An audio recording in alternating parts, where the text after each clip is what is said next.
What's up guys, Ame here with the next video in the Dungeon Dive series. In this one, we're continuing on in Hellfire Citadel and covering the Blood Furnace. Let's get into it. Like always guys, hit that like and subscribe button if you enjoy the content. It helps the channel out a ton and I greatly appreciate it. I'm also live on Twitch every Tuesday, Thursday, and Saturday. Catch the link below and come hang out. As soon as you enter the instance, the first trash mobs encountered are the Laughing Skull Enforcers. These are just some meathead mobs that have a shield slam ability and that discount heroic strike move that is just called strike, dealing some increased damage. Shadow Moon Adepts are melee attackers that have a kick that interrupts spellcasting and a thrash ability. This thrash can get pretty nasty since it adds additional attacks on the next attack, so make sure you aren't getting fancy with kiting them in any way, because this thrash can stack and will mess you up if you do that. Laughing Skull Rogues are stealth mobs that are scattered throughout the instance. They have a slice and dice ability that increases attack speed, a poison that does substantial damage and needs to be dispelled, and a kidney shot that stuns. These mobs are pretty easy to deal with as long as you know where they are. If they sneak up on you while you're fighting another pack, things can get deadly. Knowing where the rogues are located can save you a couple of wipes in this dungeon.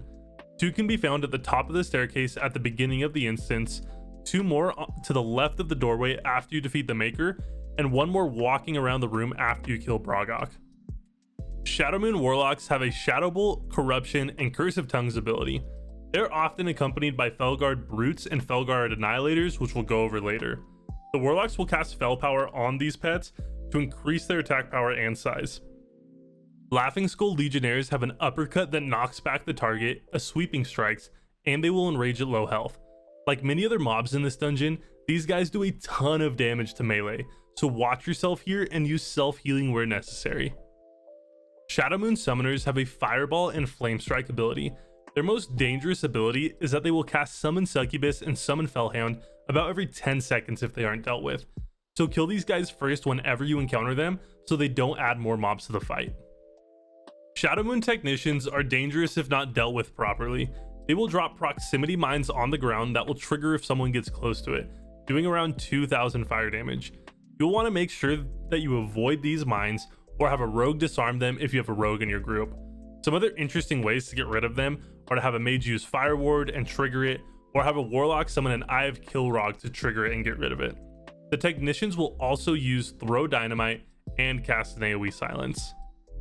Laughing Skull Wardens only have a Battle Shout, but can also detect stealth, so use stealthies, be careful around them if you're trying to use abilities like Sap. Nascent Fel Orcs will use a Concussion Blow to stun their target and also have a Stomp that is a short AoE knockback. These guys aren't too bad and don't need to be focused very hard. Lastly, we have the Felguard Brutes and Felguard Annihilators.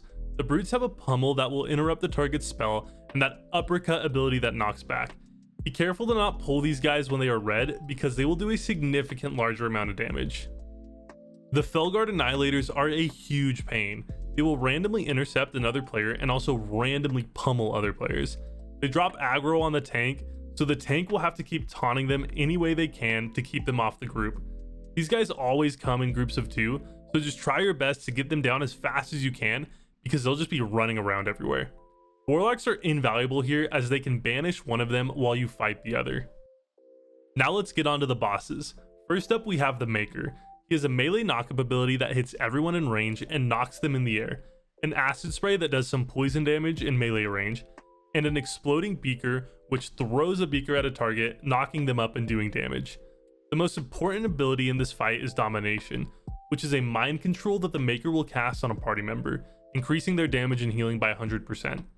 Now this boss isn't too big of a deal, it's mainly just a tank and spank. When a party member is mind controlled, hit them with some crowd control if you have it, like Polymorph, Fear, Ice Trap, whatever you have. Other than that, just keep the main tank up as he'll be taking some good damage from the melee abilities and basic attacks from the boss. Now this boss drops a very best piece of loot for Ret Paladins and Heroic, Libram of Avengement. Ret Paladins are going to be wanting to run this dungeon constantly to get this item, because it isn't replaced for a very long time.